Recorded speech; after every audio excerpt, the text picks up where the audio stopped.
ಎಲ್ರಿಗೂ ನಮಸ್ಕಾರ. ಇವತ್ತು ಸಂಕಷ್ಟಹರ ಚತುರ್ಥಿ. ಅಂದರೆ ನಾನು ಪ್ರೀವಿಯಸ್ ಡೇ ವ್ಲಾಗ್ನ ಅಪ್ಡೇಟ್ ಮಾಡ್ತಾಯಿದ್ದೀನಿ. ಟ್ಯೂಸ್ಡೇ ಸಂಕಷ್ಟಹರ ಚತುರ್ಥಿ ಬಂದಿದೆ. ಆದ್ದರಿಂದ ಅದು ಎಲ್ಲರೂ ಅವತ್ತಿನ ದಿನ ಉಪವಾಸ ಇರೋದಕ್ಕೆ ಮತ್ತು ವ್ರತನ ಮಾಡ್ತಾರೆ. ಯಾಕಂತ ಹೇಳಿದರೆ ಟ್ಯೂಸ್ಡೇ ಬಂದಿರೋದ್ರಿಂದ ಮಂಗಳವಾರ ಸಂಕಷ್ಟಹರ ಚತುರ್ಥಿನ ತುಂಬ ಜನ ಅದು ಶ್ರೇಷ್ಠ ದಿನ ಅಂತ ಹೇಳಿ ಮಾಡ್ತಾರೆ. ಅಂದರೆ ಒಂದು ವರ್ಷ ಮಾಡಿರೋ ಫಲ ಸಿಗುತ್ತೆ. ಮಂಗಳವಾರ ದಿನ ಸಂಕಷ್ಟಹರ ಚತುರ್ಥಿ ಮಾಡಿದರೆ ತುಂಬಾ ಒಳ್ಳೆಯದು ಅಂತ ಹೇಳ್ತಾರೆ. ಅದರಿಂದ ನಮ್ಮ ಮನೇಲಿ ರಾಖಿ ಆಲ್ರೆಡಿ ಅದನ್ನೆಲ್ಲ ರೆಡಿ ಮಾಡಿಟ್ಟಿದ್ರು. ಒಂದು ಬಟ್ಲಿಗೆ ಅಕ್ಕಿ ಹಾಕ್ಬಿಟ್ಟು ಅಕ್ಕಿ ಮೇಲೆ ಗಣೇಶನ ಕೂರಿಸಿ ಹಾಗೂ ಗರಿಕೆನ ಕಟ್ಬಿಟ್ಟಿಟ್ಟಿದ್ರು. ಹೂವು ಕೂಡ ಇಟ್ಟಿದ್ದಾರೆ, ಅಲ್ಲಿ ಡೆಕೋರೇಟ್ ಮಾಡಿದ್ದಾರೆ ಗಣೇಶನಿಗೆ. ಆರೆಂಜ್ ಕಲರ್ ಏನು ಅಂತ ಹೇಳಿದರೆ ಅದು ಆಂಜನೇಯನ ದೇವಸ್ಥಾನದ್ದು ಎಣ್ಣೆ ಹಾಕ್ಬಿಟ್ಟು ಕಲಸಿಟ್ಟಿದ್ದೆ ನಾನು. ದೀಪದ ಎಣ್ಣೆ ಹಾಕಿ ಕಲಸಿರ್ತೀನಿ ನಾರ್ಮಲಾಗಿ, ಅದನ್ನೇ ಹಚ್ಚಿದ್ದಾರೆ ಗಣೇಶನ ಕೂಡ. ಇದು ಪ್ರೀವಿಯಸ್ ಡೇ ವ್ಲಾಗ್ ಆಗಿರೋದ್ರಿಂದ ಅದಿನ್ನೂ ಹಂಗೆ ಇಟ್ಟಿದ್ದೀನಿ ನಾನು. ಇವತ್ತು ಕೂಡ ಗಣೇಶನ ದಿನ ತೆಗಿಯೋಕ್ಕೆ ಹೋಗಿಲ್ಲ, ಹಾಗೆ ಇದೆ ಚತುರ್ಥಿ ಆದಮೇಲೆ ಕೂಡ. ಎಲ್ಲ ಪೂಜೆಗೆ ರೆಡಿ ಮಾಡ್ಕೋತಾ ಇದ್ದೀನಿ. ಸೊ ನೆಕ್ಸ್ಟ್ ಡೇ ಅಂದರೆ ಇದು ಪ್ರೀವಿಯಸ್ ಡೇ ಟ್ಯೂಸ್ಡೇದಾಗಿರೋದ್ರಿಂದ ವೆಡ್ನೆಸ್ಡೇ ನಾನು ಹನುಮಾನ್ ಟೆಂಪಲ್ಗೆ ಹೋಗೋದಿದೆ. ಅದನ್ನು ನಾನು ನಾಳೆ ಅಪ್ಡೇಟ್ ಮಾಡ್ತೀನಿ. ದೇವಸ್ಥಾನಕ್ಕೆ ಹೋಗಿ ಕಾಯಿ ಬಿಚ್ಕೊಂಬಂದಿರೋವಂಥದ್ದು.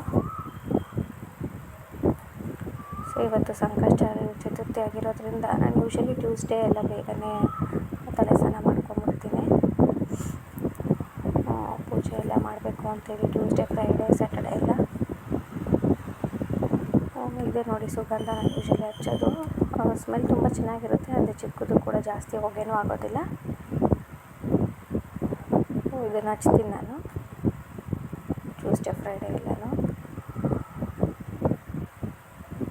ಇನ್ನು ಹುಡುಗರು ಯಾರೂ ಬಂದಿಲ್ಲ ಸದ್ಯ, ಅದಕ್ಕೆ ಬೇಗ ಪೂಜೆ ಮಾಡ್ತಾಯಿದ್ದೀನಿ. ರೈಟ್ ಹ್ಯಾಂಡಲ್ಲಿ ನಾನು ಪೂಜೆ ಮಾಡ್ತಿರೋದು, ವೈಸ್ ವರ್ಷ ಕಾಣ್ತಾಯಿದೆ. ಸೊ ಹನುಮಾನ್ ಚಾಲೀಸ ಓದಬೇಕು ಆ್ಯಸ್ ಯೂಶ್ವಲ್ ಟ್ಯೂಸ್ಡೇ. ಅಭ್ಯರ್ಥಿ ಬಂದಿದ್ದಾನೆ ಈಗ, ಅವನ್ನ ಕೂರಿಸ್ಕೊಂಡು ನಾನು ಹನುಮಾನ್ ಚಾಲೀಸ ಓದಬೇಕು ಅಂತೇಳಿ. ತುಂಬ ಇಂಟ್ರೆಸ್ಟಿಂದ ಕೇಳಿಸ್ಕೊತಾನೆ ಒಂದೊಂದ್ಸಲಿ ಅವನು ಹನುಮಾನ್ ಚಾಲೀಸನ. ಆದರೆ ಒಂದೊಂದ್ಸಲಿ ಅದು ಇದು ಎತ್ಕೊಂಡು ಗಲಾಟೆ ಮಾಡುತ್ತೆ. ನೋಡಿ,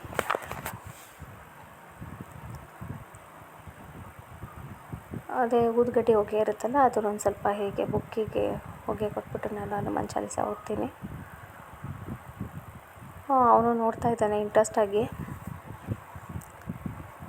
ಸೊ ನಾನು ಹನುಮಾನ್ ಚಾಲೀಸನ ಓದ್ಕೊಂಡು ಅದಾದ ನಂತರ ಮಂಗಳಾರತಿ ಬೆಳಗ್ಬಿಡ್ತೀನಿ. ಇವತ್ತು ರಂಗೋಲಿ ವ್ಲಾಗ್ ಏನೂ ಹಾಕೋಕ್ಕೆ ಹೋಗಿಲ್ಲ, ಯಾಕೆಂದರೆ ರಂಗೋಲಿ ಆಲ್ರೆಡಿ ಆವಾಗಲೇ ಹಾಕ್ಬಿಟ್ಟಿದ್ದೆ ನಾನು ನಿನ್ನೆ. ಸೊ ಅದನ್ನು ಶೂಟ್ ಮಾಡೋಕ್ಕಾಗಲಿಲ್ಲ. ಸೊ ಈ ಪೂಜೆದನ್ನು ಮಾತ್ರ ಹಾಕಿದ್ದೀನಿ ನಾನು.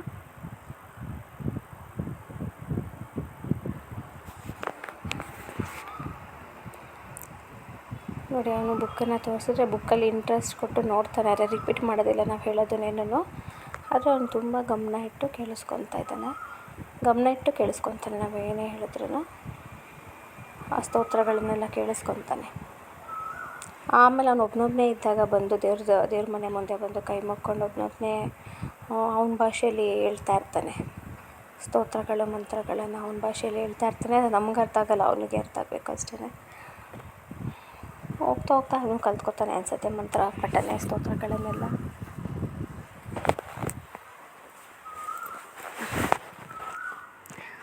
ಸೊ ಸಂಕಷ್ಟಹರ ಚತುರ್ಥಿಗೆ ತುಂಬ ಜನ ಉಪವಾಸ ಇರ್ತಾರೆ. ಅಂದರೆ ಕೆಲವರು ಹಣ್ಣು ಹಂಪಲು ಹಾಲನ್ನು ಕುಡಿತಾರೆ, ಕೆಲವರು ಹಣ್ಣು ಹಂಪಲುಗಳನ್ನು ಕೂಡ ತಿನ್ನೋದಿಲ್ಲ ಅನಿಸುತ್ತೆ ಸಂಕಷ್ಟಹರ ಚತುರ್ಥಿ ದಿನ.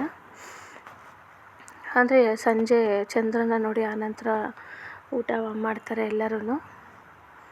ಅಂದರೆ ನಾನು ಫಸ್ಟ್ ಮಾಡ್ತಿದ್ದೆ ಸಂಕಷ್ಟಹರ ಚತುರ್ಥಿ ಮ್ಯಾರೇಜ್ಗಿಂತ ಮುಂಚೆ.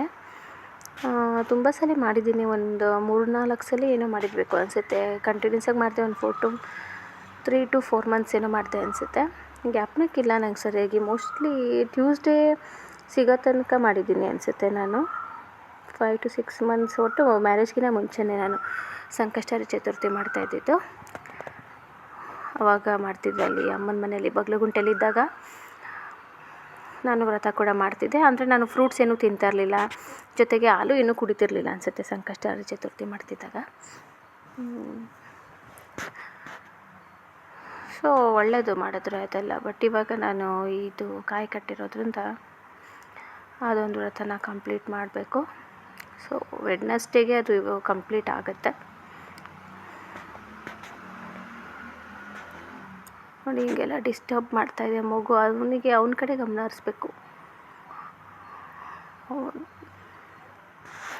ಸೊ ನಾನು ಬೇಗ ಒಂದೊಂದ್ಸಲಿ ಇವರು ಬರೋದ್ರಿಂದ ಪೂಜೆಗಳು ಬೇಗನೆ ಮುಗ್ದೋಗ್ಬಿಡುತ್ತೆ. ಮಕ್ಕಳು ಬಂದುಬಿಡ್ತಾರೆ ದೇವ್ರ ಮನೆಗೆ. ನಾನು ಫಾಸ್ಟಾಗಿ ಬುಕ್ ಓದ್ಬಿಟ್ಟು ಬೇಗನೆ ಪೂಜೆ ಮುಗಿಸಿ ಬಂದುಬಿಡ್ತೀನಿ. ಒಂದೊಂದ್ಸಲಿ ಹುಡುಗರೆಲ್ಲ ದೇವ್ರ ಮನೆಗೆ ಬರ್ತಾರೆ, ಅದು ಇದು ಮುಟ್ತಾರೆ ಅಂತ ಹೇಳಿ. ಸೊ ಅದಾದ ನಂತರ ಸಾಂಬಾರು ಮೊಸಪ್ಪು, ಇವತ್ತಿನ ಸಾಂಬಾರು ಮೊಸಪ್ಪು. ಸೊ ಅನ್ನ ಒಂದು ಸ್ವಲ್ಪ ಇದೆ, ಅದನ್ನು ಬಳಿದಿಟ್ಬಿಟ್ಟು ನನ್ನ ಪಾಪುಗೆ ಇಡ್ತಾಯಿದ್ದೀನಿ. ಅನ್ನನ ಒಂದು ಸ್ವಲ್ಪ ಅನ್ನ ಇಟ್ಬಿಟ್ರೆ ಆಗುತ್ತೆ ಮಧ್ಯಾಹ್ನಕ್ಕೆ. ಸೊ ಇವತ್ತು ನಾವು ರಿಲೇಟಿವ್ಸ್ ಮನೆಗೆ ಹೋಗ್ತಾ ಇದ್ದೀವಿ. ಅಲ್ಲಿ ಗೆಟ್ ಟುಗೆದರ್ ಇದೆ.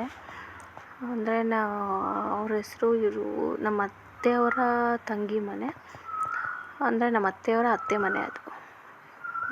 ಅವ್ರ ಮನೆಗೆ ದಾಕ್ಷಾಯಣಿ ಆಂಟಿ ಮತ್ತು ಚಂದ್ರಜ್ಜಿ ಅವ್ರ ಮನೆಗೆ ಹೋಗ್ತಾ ಇದ್ದೀವಿ. ಸೊ ಅದರಿಂದ ಇವತ್ತು ಒಂದು ಸ್ವಲ್ಪ ಅನ್ನಕ್ಕೆ ಇಟ್ಕೊಂಡ್ರೆ ಸಾಕು. ಏನು ಅಡುಗೆದು ಏನೂ ಇಲ್ಲ ಇವತ್ತು ಅಡುಗೆದೇನೂ. ಸೊ ನಿಶುನ ಸ್ಕೂಲಿಂದ ಕರ್ಕೊಂಬರ್ಬೇಕು. ಇನ್ನು 11:45 ಆಗಿಲ್ಲ. ಸೊ ಅವಳನ್ನು ಕರ್ಕೊಂಬಂದಮೇಲೆ ಅವಳಿಗೂ ರೆಡಿ ಮಾಡಿ ಕರ್ಕೊಂಡು ಹೋಗ್ತೀನಿ. ನೋಡೋಣ, ಆಟೋದಲ್ಲಿ ಹೋಗೋಣ ಅಂತ ಅಂದ್ಕೊಂಡಿದ್ದೀವಿ ಎಲ್ಲರೂ. ಸೊ ಅವರು ಕೂಡ ಬರ್ತಾಯಿದ್ದಾರೆ. ಎಲ್ಲರೂ ಗೆಟ್ ಟುಗೆದರ್ ಆಗ್ತಾಯಿದ್ದೀವಿ ಇವತ್ತಲ್ಲಿ. ಸೊ ತುಂಬ ಚೆನ್ನಾಗಿರುತ್ತೆ, ಎಲ್ಲ ಮಾತಾಡಿಕೊಂಡು ತುಂಬ ಚೆನ್ನಾಗಿ ಟೈಮ್ ಪಾಸ್ ಆಗುತ್ತೆ. ಆದ್ದರಿಂದ ನಾನೆಲ್ಲ ಬೇಗ ರೆಡಿ ಮಾಡ್ಕೋತಾ ಇದ್ದೀನಿ. ಇನ್ನೇನು ಎಲ್ಲ ಪಾತ್ರೆಗಳೆಲ್ಲ ವಾಶ್ ಮಾಡಿದ್ದಾಗಿದೆ. ಇನ್ನೇನು ಅದೆಲ್ಲ ಜೋಡಿಸಿ ನಾನು ರೆಡಿಯಾಗಿ ಹೋಗೋದು ಅಷ್ಟೇ. ಮಕ್ಳಿಗೆ ರೆಡಿ ಮಾಡಿ, ಅಂದರೆ ಅಭ್ಯಂತದ್ದು ಇನ್ನೂ ಸ್ನಾನ ಆಗಿಲ್ಲ, ಅವನಿಗೆ ಸ್ನಾನ ಮಾಡಿಸ್ಬೇಕು. ಅನ್ನಕ್ಕಿಟ್ಟು ನಿಶುನ ಕರ್ಕೊಂಬಂದು ಆಮೇಲೆ ಸ್ನಾನ ಮಾಡಿಸ್ತೀನಿ. ಅವಳು ಸ್ಕೂಲಿಗೆ ಏನೂ ತಿಂದು ಹೋಗಿಲ್ಲ, ಆ್ಯಸ್ ಯೂಶ್ವಲ್ ಹಾಲು ಕುಡ್ದು ಹೋಗಿದ್ದಾಳೆ. ಬಂದಮೇಲೆ ತಿನ್ಸೋಕ್ಕೆ ಟೈಮ್ ಆಗೋಲ್ಲ, ಯಾಕಂದರೆ ಅಲ್ಲಿಗೆ ಹೋಗ್ತಾ ಇದ್ದೀವಲ್ಲ ಸುಂಕದಕಟ್ಟೆಗೆ. ಸೊ ಅಲ್ಲೇ ಅವ್ರ ಮನೇಲೆ ಊಟ ತಿನ್ನಿಸಿದ್ರೆ ಆಯಿತು ಅಂಥೇಳಿ ಈಗ ಅವಳಿಗೇನು ತಿನ್ಸೋದಕ್ಕೆ ಹೋಗೋದಿಲ್ಲ. ಸೊ 2-3 ದಿವಸದಿಂದ ನಮ್ಮ ಮನೇಲಿ ಜ್ಯೋತಿ ಕೂಡ ಬಂದಿಲ್ಲ ಕೆಲಸಕ್ಕೆ. ಅವಳು ರಜೆ ಕೂಡ ಹಾಕ್ಬಿಟ್ಟಿದ್ದಾಳೆ. ಟೂ ಡೇಸ್ ಬರಲ್ಲ ಅಂದು ಇವಾಗ 3 ಡೇಸ್ ಕೂಡ ಬಂದಿಲ್ಲ ಅವಳು. ಸೊ ಅದರಿಂದ ಆ ಕೆಲಸಗಳೇ ಫುಲ್ಲಪ್ ಆಗಿಬಿಟ್ಟಿದೆ. ಅಡುಗೆ ಕೆಲಸದ ಜಾಗಕ್ಕೆ ಆ ಕೆಲಸ ಫಿಲಪ್ ಆಗಿಬಿಟ್ಟಿದೆ ಈಗ. ಸೊ ಆಯಿತು, ಇವನ್ನೆಲ್ಲ ಜೋಡಿಸಿದ್ರೆ ಆಯಿತು, ಅದು ಎಲ್ಲ ಕೆಲಸ ಮುಗೀತು. ಈಗ ಹೋಗಿ ಕರ್ಕೊಂಬರೋದು ಅಷ್ಟೇ. ಅಂದರೆ ತುಂಬ ಸಲ ನಾನು ಕಾರ್ಡ್ ಮರ್ತೋಗ್ಬಿಡ್ತಾಯಿದ್ದೆ. ನಿಶುನ ಸ್ಕೂಲಿಂದ ಕರ್ಕೊಂಬರ್ಬೇಕಾದ್ರೆ ಈ ಒಂದು ಅಭಿಯಂತದ್ದು ಮತ್ತು ಇದು ಈ ಕೆಲಸದ ಮಧ್ಯದಲ್ಲಿ ಎಷ್ಟೊಂದು 2-3 ಸಲ ನಾನು ಕಾರ್ಡನ್ನ ಮರ್ತೋಗ್ಬಿಟ್ಟಿದ್ದೀನಿ. ಸೊ ಇವಾಗ ಅದನ್ನು ಜ್ಞಾಪಿಸ್ಕೊಂಡು ತೊಗೊಂಡು ಹೋಗ್ಬೇಕು ಇವತ್ತು. ಅಂದರೆ ಅದು ಏನು ಕಾರ್ಡು ಅಂತೇಳಿದರೆ, ನಾವು ಪೇರೆಂಟ್ಸ್ ತೊಗೊಂಡು ಹೋಗ್ಬೇಕಾಗತ್ತೆ, ಗಾರ್ಡಿಯನ್ಸ್ ಕಾರ್ಡ್ ಅದು. ಅದನ್ನು ತೊಗೊಂಡು ಹೋದ್ರೇ ನಿಶುನ ಸ್ಕೂಲಿಂದ ಬಿಡೋದು. ಅದನ್ನು ನೆಕ್ಸ್ಟ್ ಟೈಮ್ ವ್ಲಾಗಿಗೆ ಹಾಕ್ತೀನಿ, ಹೇಗಿದೆ ನೋಡೋದಕ್ಕೆ card. As usual normal EuroKids card ಅದು. ಅಂದರೆ ಹಿಂದೆಗಡೆ ಫೋಟೋಗಳನ್ನ ಅಂಟಿಸ್ಬೇಕಾಗತ್ತೆ. ಯಾರು ಕರ್ಕೊಂಬರ್ತಾರೆ ಸ್ಕೂಲಿಂದ ಅವ್ರ ಫೋಟೋಗಳು, ಪೇರೆಂಟ್ಸ್ ಅಥವಾ ಗಾರ್ಡಿಯನ್ಸ್ ಫೋಟೋ. ನಾನು ನನ್ನ ಫೋಟೋ ಹಾಗೂ ರಾಕೇಶ್ ಫೋಟೋ ಅಂಟಿಸಿದ್ದೀನಿ. ಸೊ ಹೊರಡೋಣ ಈಗ. ಸ್ಕೂಲಿಗೆ ಟೈಮ್ ಆಗಿದೆ ಅನಿಸುತ್ತೆ. ಕರ್ಕೊಂಬಂದಿದ್ದಾಯಿತು ಸ್ಕೂಲಿಂದ. ಇವಾಗ ನೋಡಿ ನಾನು ಸುಂಕದಕಟ್ಟೆಗೆ ಬಂದಿದ್ದೀವಿ. ಇದೆ ಅವ್ರ ಮನೆ. ಅಲ್ಲಿ ಚಂದ್ರಜ್ಜಿ ಕೂತಿದ್ದಾರೆ ಮತ್ತು ದೊಡ್ಡಮ್ಮ ಕೂತಿದ್ದಾರೆ. ಅದೇ ಇಲ್ಲಿ ಅಬ್ಬಿ ಅಂತ ಆಟ ಆಡ್ತಿದ್ದಾನೆ. ಸೊ ಇಲ್ಲಿ ಬಂದಿದ್ದೀವಿ ನಾವಿವತ್ತು. ಇಲ್ಲಿ ಒಂದು ರೆಡ್ ಲೈಟ್ ಇದೆ, ಅದು ತುಂಬ ಡಿಫ್ರೆಂಟಾಗಿ ಕಾಣಿಸ್ತು ನನಗೆ ಸಿಂಕ್ ಹತ್ರ. ಅದು ಯಾಕೆ ಆನ್ ಆಗಿದೆ ಗೊತ್ತಿಲ್ಲ. ಕೇಳೋಣ ಅಂದ್ಕೊಂಡೆ, ಆದರೆ ಮರ್ತೋದೆ ನಾನು. ಸೊ ಇಲ್ಲಿ ಹುಡುಗರು ಬೀನ್ ಬ್ಯಾಗ್ ಮೇಲೆ ತುಂಬ ಚೆನ್ನಾಗಿ ಆಟ ಆಡಿಕೊಂಡು ಮಲ್ಕೊಂಡಿದ್ದಾರೆ. ಊಟ ಎಲ್ಲ ಆಗಿತ್ತು ಆಲ್ರೆಡಿ. ಅದು ಇದು ಏನೇನೋ ಪರ್ಚೇಸ್ ಮಾಡ್ಕೊಂಬಂದಿದ್ರು. ಪರ್ಚೇಸಿಂಗ್ದೆಲ್ಲ ನೋಡಿಕೊಂಡು ಹೀಗೆ ಎಲ್ಲ ಮಾತಾಡ್ಕೊಂಡು ಕೂತಿದ್ವಿ. ಯೂಟ್ಯೂಬ್ ಹಾಕಿದ್ರು. ಅದು ಮಂಕಿದು ಹಾಕಿದ್ರು, ಅದನ್ನು ನೋಡ್ಕೊಂಡು ಕೂತಿದ್ರು ಮಕ್ಕಳೆಲ್ಲನೂ. ಒಳ್ಳೆ ಟೈಮ್ ತುಂಬ ಚೆನ್ನಾಗಿ ಪಾಸ್ ಆಯಿತು. ಸೊ ಈ ರೀತಿ ಅವಾಗವಾಗ ಗೆಟ್ ಟುಗೆದರ್ ಆಗ್ತಾಯಿದ್ರೆ ತುಂಬ ಚೆನ್ನಾಗಿರುತ್ತೆ. ಅಂದರೆ ಟೈಮ್ ಪಾಸ್ ತುಂಬ ಚೆನ್ನಾಗಾಗುತ್ತೆ, ಮೈಂಡ್ ಫ್ರೆಶ್ ಆಗುತ್ತೆ, ಆಮೇಲೆ ಖುಷಿ ಇರುತ್ತೆ ಮಾತಾಡ್ಕೊಂಡು ಎಲ್ಲರೂ ಜಾಯ್ನ್ ಆದಾಗ ಗೆಟ್ ಟುಗೆದರಲ್ಲಿ. ಮಕ್ಕಳು ಕೂಡ ಎಂಜಾಯ್ ಮಾಡ್ತಾರೆ, ಜಾಗ ಬದಲಾಗುತ್ತೆ, ಎಲ್ಲರೂ ಸಿಗ್ತಾರೆ ಮಾತಾಡೋದಕ್ಕೆ. ಸೊ ಆವತ್ತಿನ ದಿನ ತುಂಬಾ ಚೆನ್ನಾಗಿತ್ತು. ಸೊ ನಾನು ಲಾಸ್ಟ್ ಟೈಮ್ ಬಂದಾಗ್ಲೂ ಇದನ್ನು ಹಾಕೋಣ ಅಂದ್ಕೊಂಡೆ, ಅಪ್ಲೋಡ್ ಮಾಡೋಣ ಅಂದ್ಕೊಂಡೆ, ಬಟ್ ಆವಾಗ ಟೈಮ್ ಆಗಿರಲಿಲ್ಲ. ನೋಡಿ ಇನ್ನೇನು ಮನೆ ಕಡೆ ಹೊರಟ್ವಿ. ಇವತ್ತಿನ ದಿನ ಅಂತೂ ತುಂಬಾ ಚೆನ್ನಾಗಿತ್ತು ಚಂದ್ರಜ್ಜಿಯವ್ರ ಮನೆಯಲ್ಲಿ. ನಾನಂತೂ ತುಂಬ ಎಂಜಾಯ್ ಮಾಡಿದೆ ಮಾತಾಡಿಕೊಂಡು. ಮತ್ತು ತುಂಬ ಕಾಮಿಡಿ ಅವ್ರ ಮನೆಯಲ್ಲಿ. ಇನ್ನೊಂದು ಏನು ಹೇಳಬೇಕು ಅಂತಂದರೆ, ಅವ್ರು ಜಾಸ್ತಿ ಕಾಮಿಡಿ ಮಾಡ್ತಾರೆ ಅವ್ರ ಮನೆಯಲ್ಲಿ. ನಕ್ಕು ಸಾಕಾಗುತ್ತೆ. ತುಂಬ ಚೆನ್ನಾಗಿತ್ತು. ಓಕೆ, ಧನ್ಯವಾದಗಳು.